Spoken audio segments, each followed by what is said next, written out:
Alright guys, welcome to Florida. On today's video, I'm going to explain to you why if you see this in the woods, it may be time for you to leave. So you can see here, this is a palm tree, and somebody has pretty much cut some of the branches off it. Now, obviously, one, they have a machete, and two, they're living in the woods. And then this is how they make, this is how you can make a house basically out in the woods with palm branches. So if you ever see this in the woods, you need to know, one, that you're being watched because they can hear your ATV coming up or you can hear you walking. Two, they're armed because they're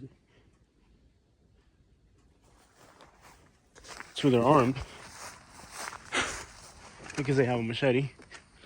And if you ever see that in the woods, it means that most likely somebody is making a camp out in the woods. And you might think, okay, maybe they're homeless. It goes a little bit further than that. If somebody's homeless, they are not going to be hiding in the woods. When somebody's hiding in the woods, it's because they have warrants. They did something very bad, and the law's looking for them. So, and I can pretty much hear them in the woods right now.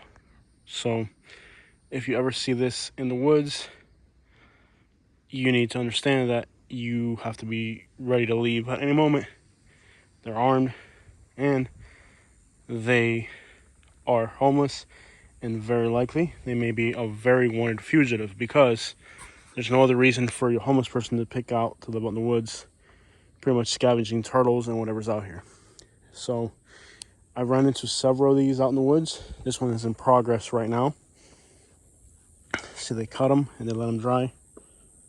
So there's definitely somewhere in these woods, believe it or not, there's actually an encampment. And there's other signs too that there's an encampment here. There's fresh soda cans there. And over there, there's water jugs all throughout the wood line. So somewhere in these woods, there's somebody living right now. Somebody who does not want to be found. So if you're ever in Florida, in the woods, and you see something like this, keep in mind that you have an ATV.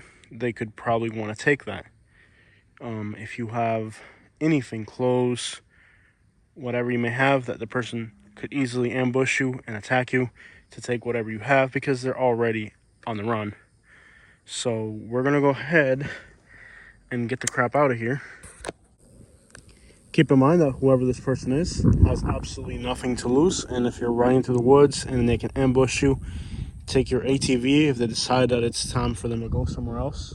So once you find one of these places where there's people living in the woods, you do not want at all to, like right now, I'm kind of sitting here. You don't want to do that because they're going to ambush you. And again, they have nothing to lose. They already have warrants.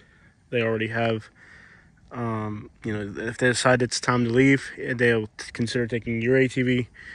If they feel like you have water on you, gasoline inside your gas tank, whatever you may have on you, even your own clothes, any of that stuff is good stuff out here. So if you're ever out in the woods, remember there's always people that are living in places like this and they make camps, and that's one of the signs that somewhere in the bush line here in the back there's an encampment. So in the past, I've been driving through the woods and I've ran into people that are living in the woods. A lot of times they're not even wearing any clothes.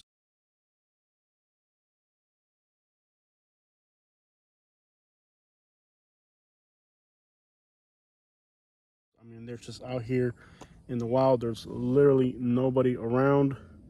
It's always good to keep a good eye on your back because there are people that live in these woods. And again, a lot of times they are desperate. So at some point,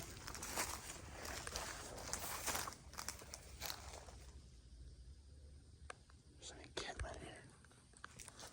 Real carefully.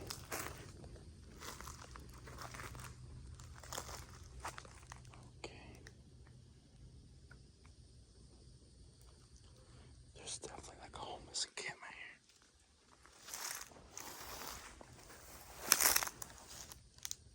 They have bee boxes. So these are just farmers' beehives. Obviously, there's no bees left here. You know, there's a name on it. Jorrados. But these are obviously kind of no longer in service. So these are possibly something that they stole these, you know, from a farm, or the state put them somewhere, and then they decided to bring them here for some reason. Very interesting thing to find in the woods. It's always been my dream to find a Florida panther. So far, the closest I got to seeing one was in a place over there in Bonita Springs, but it got shut down because I got caught by the game warden, and he told me if I catch you out here again, you're gonna get trespassed. But I was close. I was following the footprints every day. I was getting very close to seeing this Florida panther, but the Florida wildlife officer made me quit my search because I was going into an area at night where you weren't allowed to be in at night. Anyways, that's the closest I've been to finding a Florida panther, so I'm still hoping that one day I can see this elusive cat here in Florida that I've never seen. I've only seen footprints and droppings of this cat. Very rare. Believed to be about 100 or something left. This particular spot we're in right now has a lot of wild hog. In fact, there's a spot just up there where I uploaded a video recently of some wild hogs. So there's wild hogs just over there. But to get to see them, we have to kind of sneak up on them. You have to be very sneaky to get up on them. So there's coyotes, there's wild hogs. Could there be a panther out here? It's definitely possible. But if there is one, it's going to be very elusive and hard to track.